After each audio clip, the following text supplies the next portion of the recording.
Estimados estudiantes, muy buenas tardes con todos. Bueno, vamos a empezar. El día de hoy vamos a tratar, como todos ustedes saben, la unidad número 3, la historia del siglo XX. Pero vamos a enfocarnos solo en Ecuador en el siglo XX. Vamos a tratar de hacer un resumen y ser lo más concisos para que les sirva para su estudio, para la prueba que van a tener el día sábado. Entonces, antes de empezar, como ustedes saben, tenemos las indicaciones generales, que ustedes conocen que hay que silenciar todos sus micrófonos para tener una buena clase, y cualquier duda o pregunta, por favor, realizarla en el foro de dudas e inquietudes, solo en el foro de dudas e inquietudes, no en los demás foros que vamos creando. ¿Listo? Para la agenda del día de hoy, como les dije, vamos a tratar solo lo que es Ecuador en el siglo XX, con la revolución liberal, la plutocracia, la revolución juliana y el velasquismo. Entonces les voy a dar un tiempo para que puedan ir escribiendo en sus apuntes, en donde yo más enfatizo para que les pueda servir para su evaluación. Así que vamos a tratar de tomar apuntes de lo más importante. El objetivo de esta clase va a ser determinar las principales connotaciones históricas que han contribuido a la construcción del Ecuador como un Estado constitucional, democrático, soberano, independiente, intercultural, plurinacional y laico. ¿Qué quiere decir laico? Viene a ser que el gobierno empieza ya a no hacer caso a las órdenes de la iglesia, que es un punto muy importante, ¿no? Dentro de un marco de modernidad económica, política y social. Entonces, vamos a empezar con la revolución liberal, que fue liderada por el general Eloy Alfaro Delgado. Como podemos observar aquí, dejó una gran frase, que fue: cuando desaparece la práctica de la justicia, se viene al suelo el edificio social que llamamos nación. A esta revolución liberal se la conoce también como la Guerra Civil Ecuatoriana. Mucho ojo. A la revolución liberal se la conoce como la Guerra Civil Ecuatoriana. ¿Y en dónde empezó esto? Empezó en Guayaquil, el 5 de junio de 1895. Este movimiento, como dijimos, fue liderado por el general Eloy Alfaro, que también le llamaban como el viejo luchador. A Eloy Alfaro lo llamaban el viejo luchador, que fue proclamado jefe supremo, que quiere decir que él mismo se puso al poder, fue como un dictador. Y estuvo en la presidencia constitucional durante 2 periodos, en el año 1897 hasta 1911 y en 1906 hasta 1911. El general Eloy Alfaro luchó contra los gobiernos conservadores. En esta revolución, él lucha contra los gobiernos conservadores que estaban liderados por Gabriel García Moreno, Ignacio de Veintimilla, José María Plácido Camacho. ¿Por qué se produjo esta revolución liberal? Porque hubo un descontento social y dificultades económicas que estaban ocurriendo en ese momento en el país.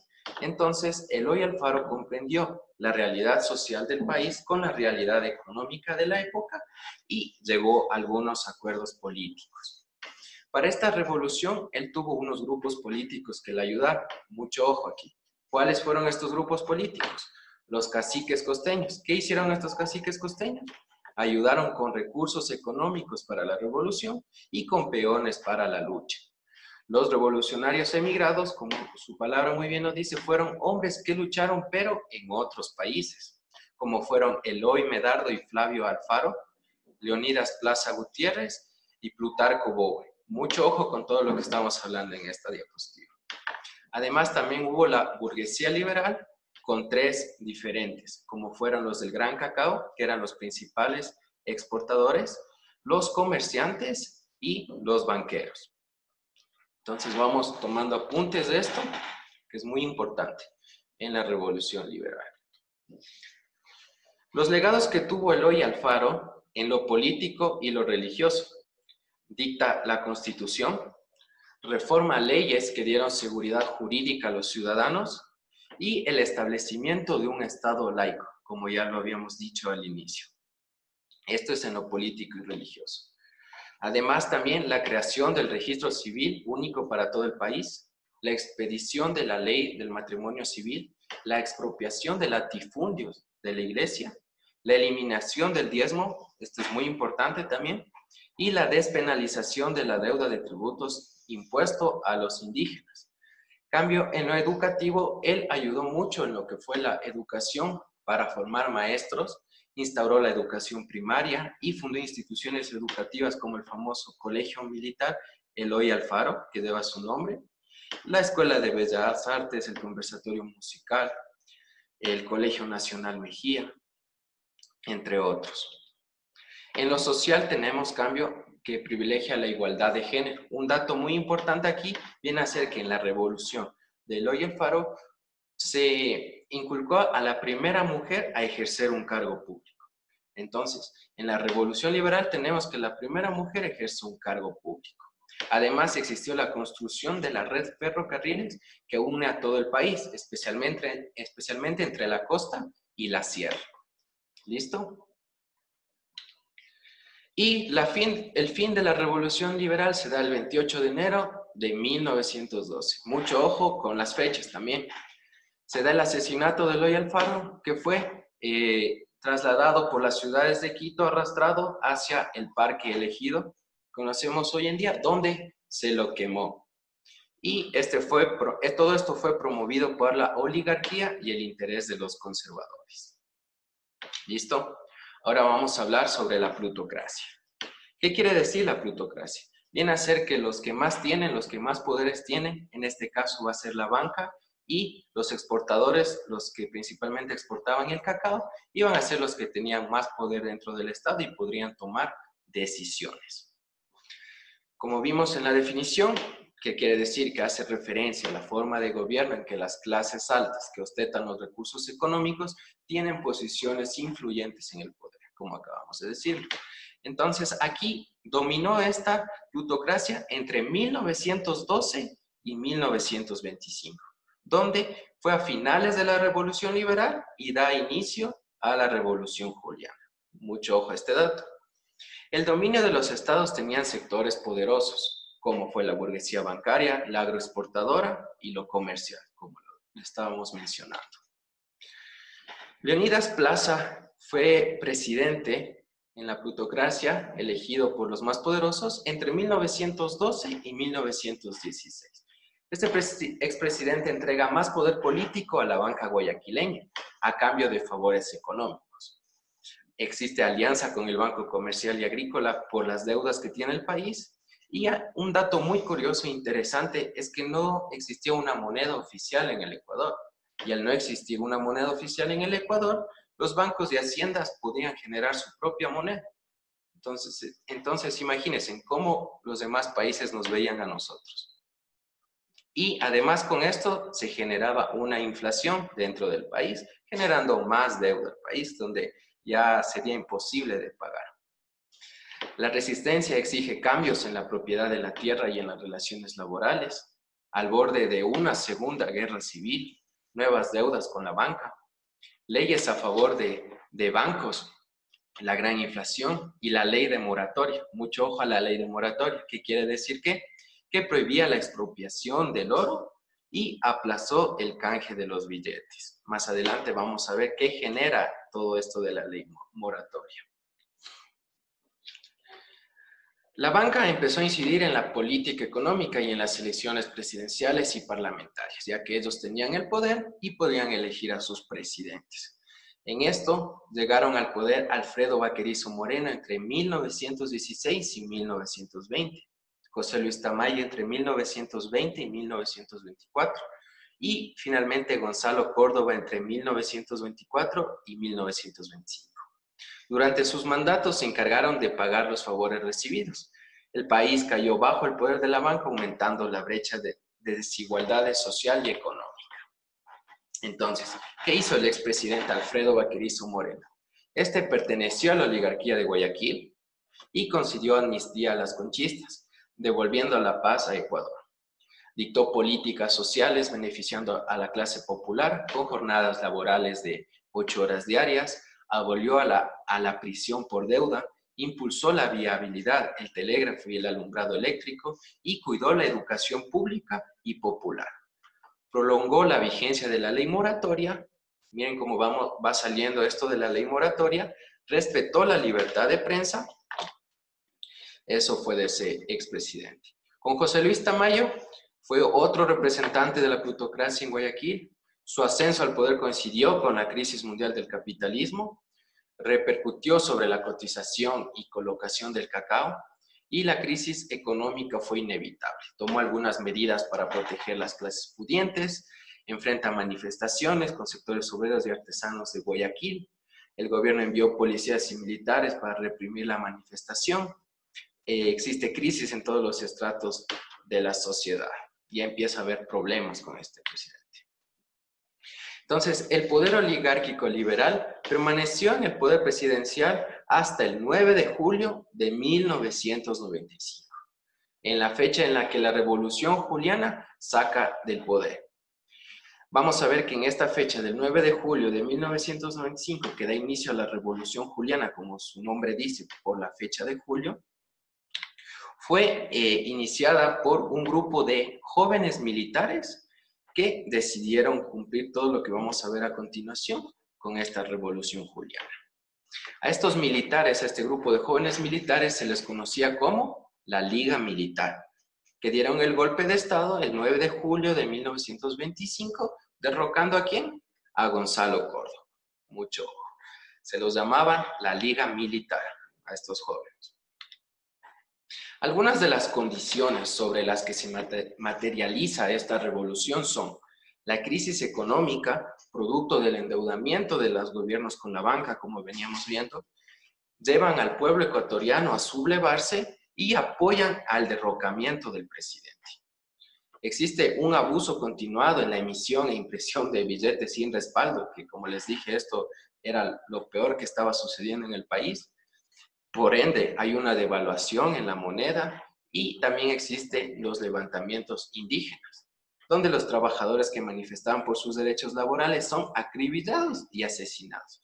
Y estas personas fueron echadas en el río Guayas, donde ocurrió un gran acontecimiento en la Revolución Juliana.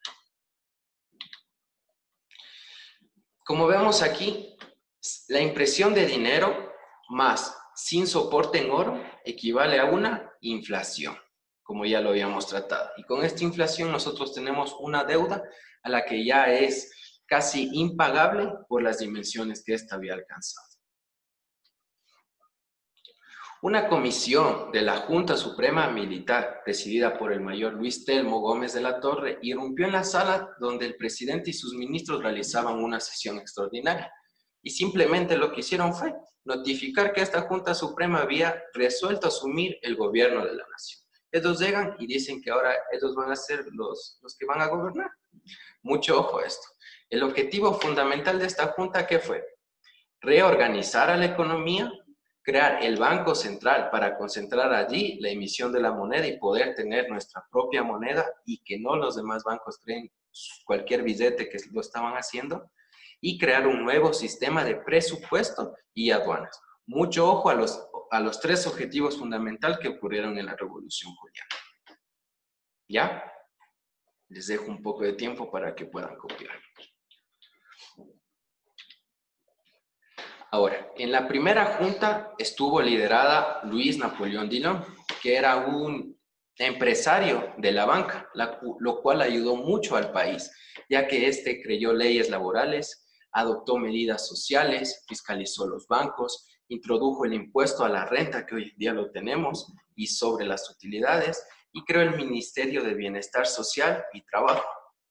En cambio, en la segunda junta, que duró 3 meses, el 1 de abril de 1926, los julianos nombran como presidente a Isidro Ayora.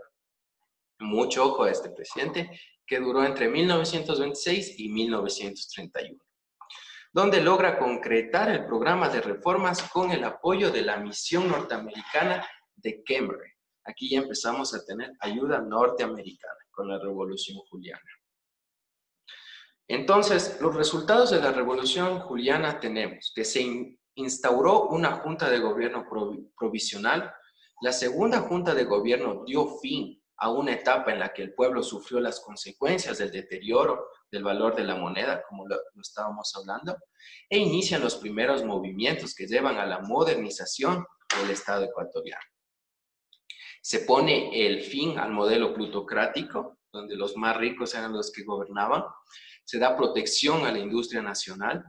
En 1928 se elabora una constitución, nombrando como presidente Isidro Ayora, ya mediante una constitución, no solo porque se juntan militares y ellos lo decretan.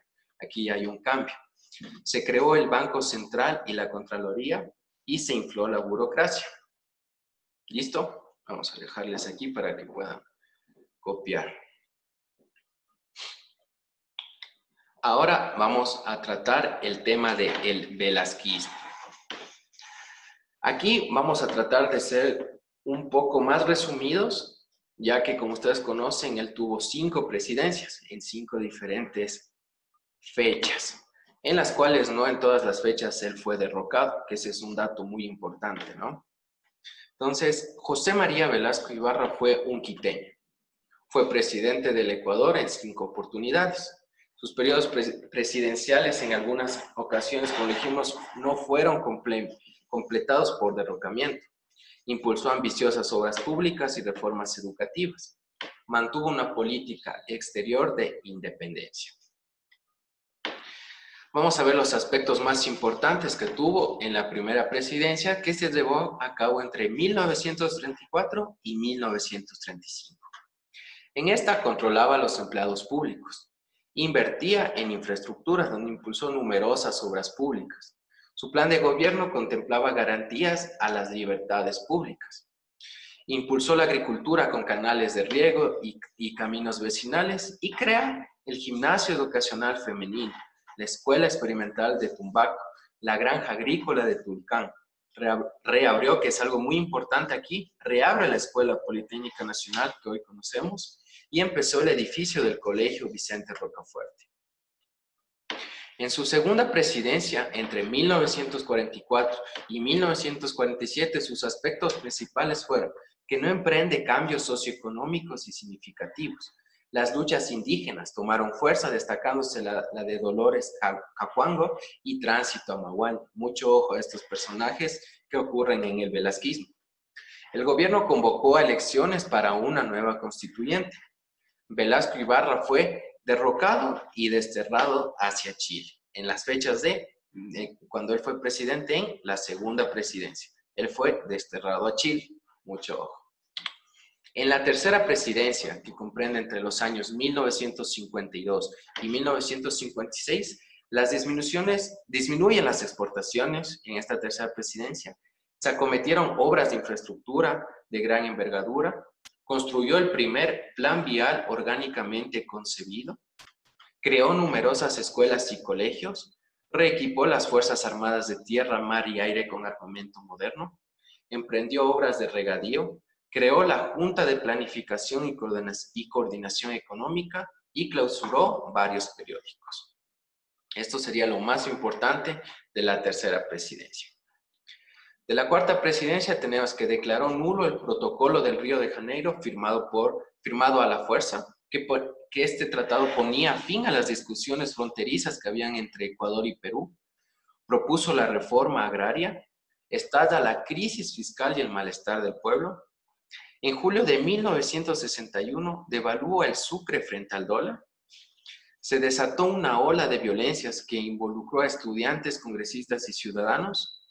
Los legisladores fueron presionados y tuvieron que proclamar presidente a Carlos Julio Arosemena. Entonces, todos estos datos que pasan aquí es un resumen de lo que pasó en la cuarta presidencia, ¿ya? En la quinta presidencia, lo más importante, él fue presidente entre 1968 y 1972. La petición de reformas a la Constitución causó pugnas de poderes entre el presidente y Congreso. Se crea un clima de intranquilidad en el campo por la pobreza. Estalla una crisis política, mucho ojo, estalla una crisis política el 22 de junio de 1970. Velasco Ibarra optó ahí por ser dictador. Entró la dictadura igual que los demás expresidentes y el 15 de febrero de 1972 los militares dieron un golpe de Estado ante ese hecho. Como conclusión del velasquismo, tenemos que este periodo se produce en casi medio siglo de historia del Ecuador, época en la que el país pasó por un periodo de fuerte inestabilidad política, económica y social, y las apetencias de poder y el individualismo no favorecieron el desarrollo y la evolución del país. ¿Listo? Antes de dar por culminado la sesión, quisiera felicitarles por la tarea realizada. Ya acabo de calificar a todos y veo que están siguiendo los consejos, ya que se les ha pedido que mejoren especialmente en la ortografía y he visto un gran avance en casi el 100% de los estudiantes. Eso me alegra mucho y quiero que continúen así hasta el final del módulo y verán buenos resultados. Nunca se olviden de cualquier duda, pregunta, inquietud, realizarlo en el foro de dudas e inquietudes. Y además, si ustedes tienen alguna pregunta, por favor traten de revisar las demás entradas de sus compañeros, ya que repiten varias veces la misma pregunta que ya se les responde a otro compañero. Además, ustedes tienen la cafetería virtual, donde viene a ser su área social, y la cartelera en línea, donde se ponen los comunicados oficiales, como más adelante ya les comunicaré de su prueba del día sábado. ¿Listo? La bibliografía es la información proporcionada por la CENESID y muchas gracias por su atención el día de hoy. Que tengan una linda tarde.